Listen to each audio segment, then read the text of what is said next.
나는 40대 초반의 남자이다. 가까운 지인의 어머님이 돌아가셨다는 소식을 듣고 회사에 급히 휴가를 내고 지방에 내려갔다.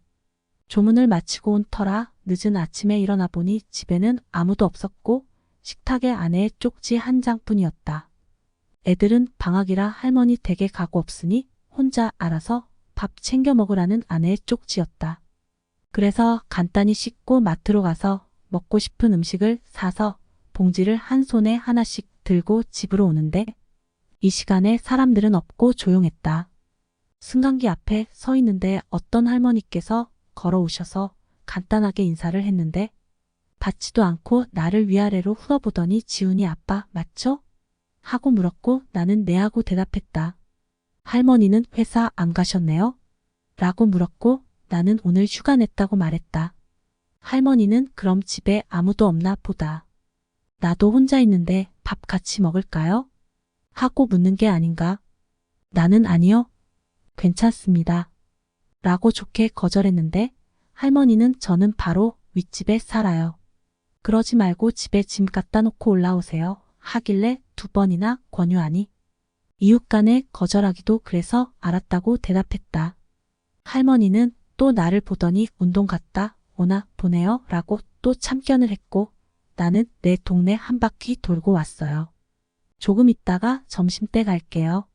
하며 집으로 들어와서 장 본 것은 대충 정리해서 냉장고에 넣어두고 간단하게 집안 청소도 하고 시계를 보니 12시가 되어 가길래 할머니가 사시는 위층으로 올라갔다. 초인종을 누르니 나를 무척 반갑게 맞아주셨다. 오랜만에 찾아온 아들을 반기듯 즐거워하시며 맞아주시니 몸 둘 바를 모를 정도였다. 나는 할머니와 대화를 하며 할머니가 차려주신 밥을 맛있게 먹었다. 식사를 차려주셔서 감사합니다. 잘 먹었습니다. 라고 인사드리고 설거지를 해드리고 커피를 타서 마주 앉아서 이런저런 이야기를 했다. 할머니는 자녀가 없이 두 부부만 살고 있다는 사연도 듣게 되었다.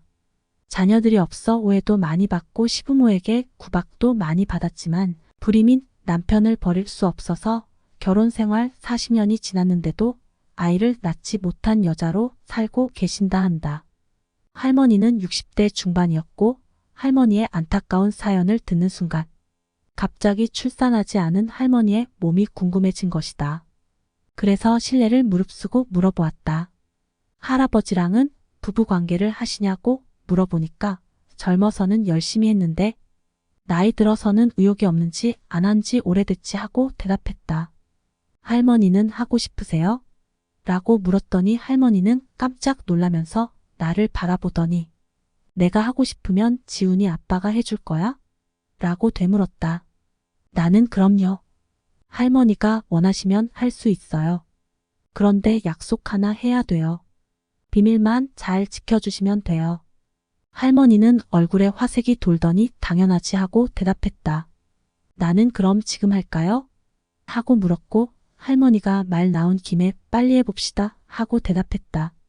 나는 할머니, 저 집에 가서 양치 좀 하고 올게요. 문 잠그지 말고 계세요. 라고 말하고 집에 내려와서 양치를 하고 간단히 샤워를 다시 하고 위층으로 올라갔다.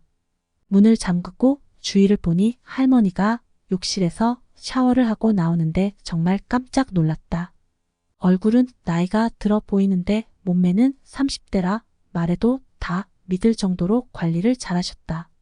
할머니의 모습을 보고 그대로 멍 때리고 있는 나를 소파에 앉히고는 내 다리를 보더니 우아하며 감탄했다. 나는 할머니와 일을 치르기 시작했다.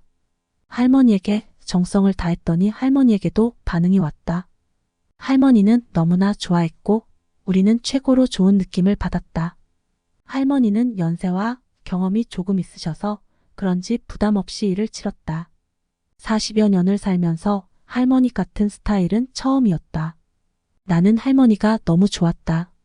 아이 없이 살아온 외로운 인생을 보듬어주고 싶었다. 그리고 욕실로 가서 할머니를 씻겨주고 나도 씻고 인사를 한 다음 집으로 내려왔다. 그 후로 아파트에서 할머니를 보게 되면 인사만 했고 어느 날 운동기구 앞에 앉아 휴대폰을 보고 있는데 마침 할머니가 지나가다가 나에게 전화번호를 물어보는 게 아닌가. 나는 그런 할머니가 귀여워서 전화번호를 알려드렸다. 나도 할머니 번호를 저장했다. 할머니에게 연락이 온 것은 토요일 오후였다. 부침개 먹으러 오라는 문자였다. 마침 아내는 아이들을 데리고 친정에 갔고 사촌들이 많이 오니 하루 자고 오겠다고 했던 터였다. 심심한 주말에 뭘 하고 보낼지 계획하려던 차에 할머니에게 문자가 왔던 것이다. 나는 할머니에게 전화를 달라고 했고 할머니는 바로 전화를 했다. 지훈이 아빠 오늘 우리 영감도 강원도로 동창들 모임에 가서 집에 없어 우리 집에 놀러 와라고 했고 나는 설레는 마음으로 샤워를 하고 막걸리 2병을 준비해서 할머니네 집으로 올라갔다. 할머니는 요리 솜씨도 일품이었다. 오늘을 기다렸다는 듯이 정갈한 모습으로 차려입고 있었다. 그런 할머니의 모습이 너무도 귀여웠고 준비해 주신 부침개에 막걸리를 마시면서 이런저런 얘기를 나누었다. 어느덧 밤 9시가 되었고 할머니는 나에게 오늘 밤 자기 집에서 자고 가라고 한 게 아닌가. 나를 기다리며 집안 청소도 싹 해놨다는 할머니가 너무 귀여워서 할머니 손을 꼭 잡고 걱정 말라며 안 그래도 같이 있고 싶다고 말했다. 지난번에는 한 번뿐이었지만 오늘은 각오하셔야 될 거라고 말하고 할머니와 참 좋은 시간을 보냈다. 할머니는 나와 일을 치른 날 나를 잊을 수 없다고 하셨고 계속 만나고 싶다고 말했다. 나는 티 나지 않게 할머니와 만나고 싶다고 말했다. 할머니는 나와 2번이나 일을 치렀고 할머니는 가볍게 코를 골며 잠들었다. 내 품에 안겨 새근새근 자는 할머니가 너무 예뻤다. 아침이 되었고 아직 자고 있는 할머니 몰래 조용히 집을 빠져나왔다. 그 이후 우리는 더 자주 만나서 일을 치르고 싶었지만 좀처럼 시간이 나질 않았다. 할머니의 남편인 할아버지께서 오랜 시간 집을 비우셔도 내 아내가 따로 약속이 있거나 외출할 일이 없어서 집에 있었고 내 아내가 집을 비우는 일이 있어도 할아버지께서 집에 있으셨기 때문에 할머니와 난 따로 만날 수 없었고 그렇게 우린 차츰 멀어져 갔다. 그러다 보니 난 비정상적인 만남이라고 생각했기에 이사를 갈 생각도 했지만 현재 아내가 이 집과 동네에 너무 만족해했고 아들 학교와 사교육 관련해서도 만족스러웠기 때문에 이사를 갈 수 없었다. 연락 받는 것도 눈치 보이고 괜히 아내에게 들킬까봐 할머니 번호를 차단할까도 했지만 차마 차단 버튼을 누를 수가 없었다. 이유는 할머니와의 황홀했던 그 시간들이 너무 좋았고 잊지 못했기 때문이다. 앞으로 난 어떻게 해야 할까? 많은 고민이 된다.